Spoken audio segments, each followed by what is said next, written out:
what is preventing most people from moving in the direction that they want to move is a lack of discipline.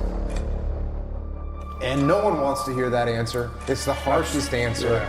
This is hard work. It's every day. When they see that word discipline, it's actually a slap in the face because they know it's true. If you have any fraction of self-discipline, the ability to not want to do it but still do it, that's the most powerful thing in the world. What are you going to get without discipline? Are you going to be in good physical shape without discipline? Are you going to be financially successful without discipline? Are you going to become more intellectually powerful without discipline? You're going to see me for who I am, because I need to change who I'm not. Discipline is the root of all good qualities. If you want to make progress in your life, you got to have discipline. Discipline equals freedom. You want freedom in your life? You want to achieve what it is you want to achieve? How do you do that? You do it through discipline. You do it through hard work. You do it by knowing what it is you're supposed to do and then actually doing it. Yeah.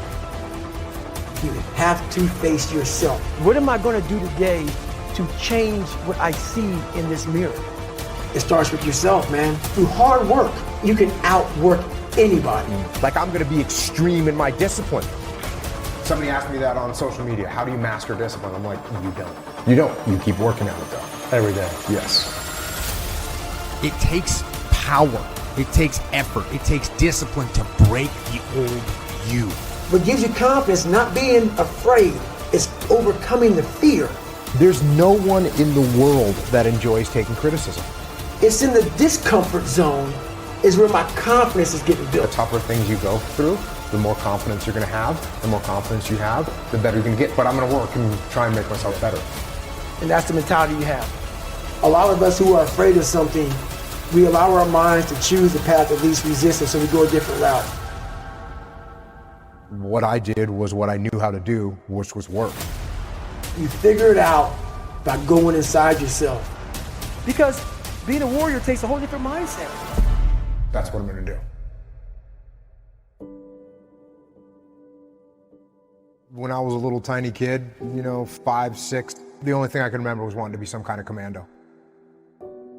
There was not any question for me. I knew what I wanted to do. I never thought about quitting at any moment in time. SEAL Teams is going to war. That's what we do. You're lucky that you don't have to think like warriors think. You're very privileged. I chose this world to be a warrior. And I would choose it again if I came back to this world. But the mentality of a warrior is very different than normal mentality. You must be that person on that door, get ready to open it, thinking to yourself, if I die, so be it. Because being a warrior takes a whole different mindset. And the fact of the matter is, bullets don't have your name on it. Bullets say to whom it may concern. And the bullet doesn't care who you are. They don't care how much training you've had. They don't care how well prepared you are. And if it's your day, it's your day. And so I think once you get to a point where you recognize and accept the fact that you could die, then you can move past that. It's a really high percentage of people that quit, but there's also people that fail. We have the ability to go in such a space if you're willing to suffer, and I mean suffer. Your brain and your body, once connected together, can do anything. When you're driven, whatever's in front of you will get destroyed.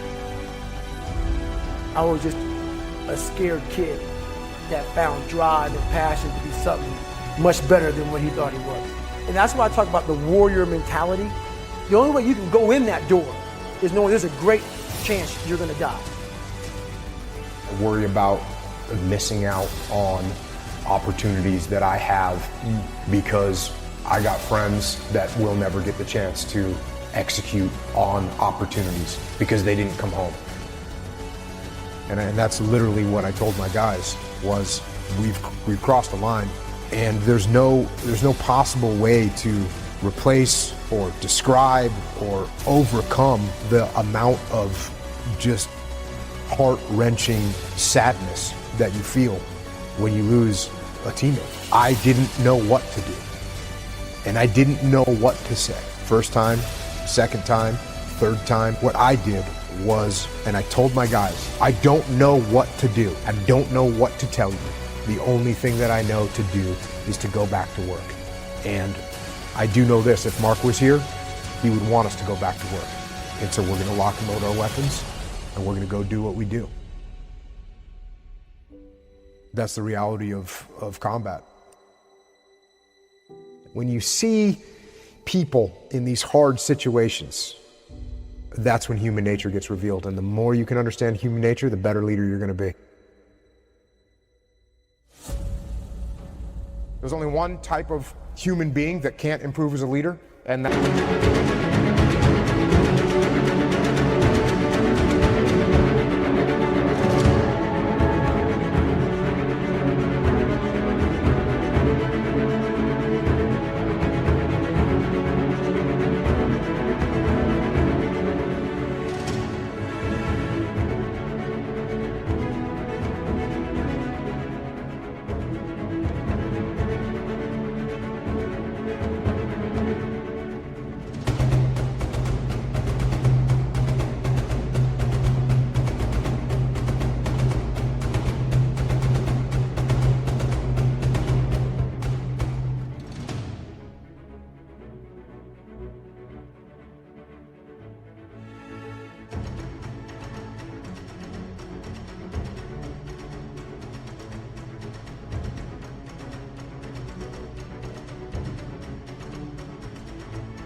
That's the person that lacks humility, because when someone lacks humility, you can't teach them.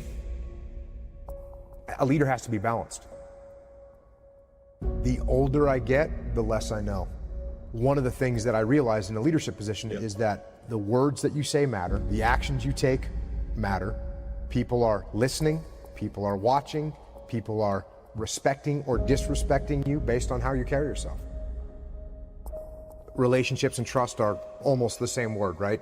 A relationship is something that we've built trust. Now, you can have a bad relationship, and what does that mean? That means there's no trust there. I don't trust you, we have a bad relationship. The way I build trust with people is I give them trust. That's how I build trust. I give it. I give trust to build trust. If I micromanage you and I don't let you make any decisions yourself, well, you're never gonna step up and learn how to lead because you don't get to make any decisions for yourself.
Would you rather win or be liked? Well, I'm going to tell you, those aren't opposites.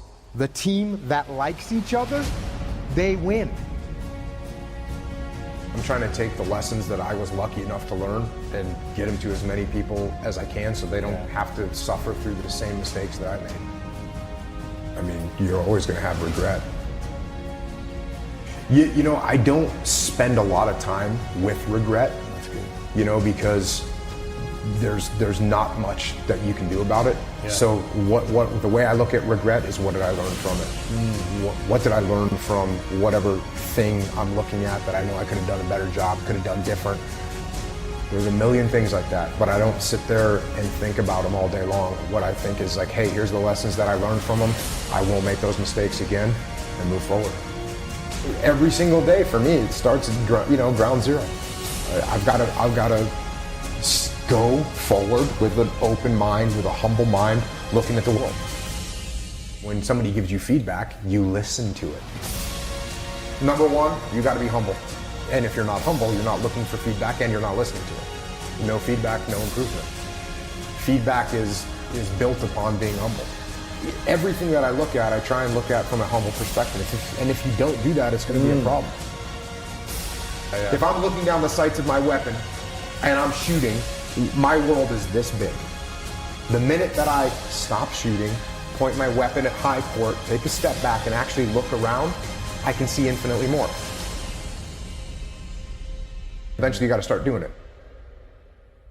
As a leader, you should be listening 98% of the time and talking 2% of the time. We watch those who work. We're motivated by those who work, but we never put in the work. If you're going to conquer your day, conquer your week, nobody is going to outwork you. From this moment on, I need you to give it everything you have.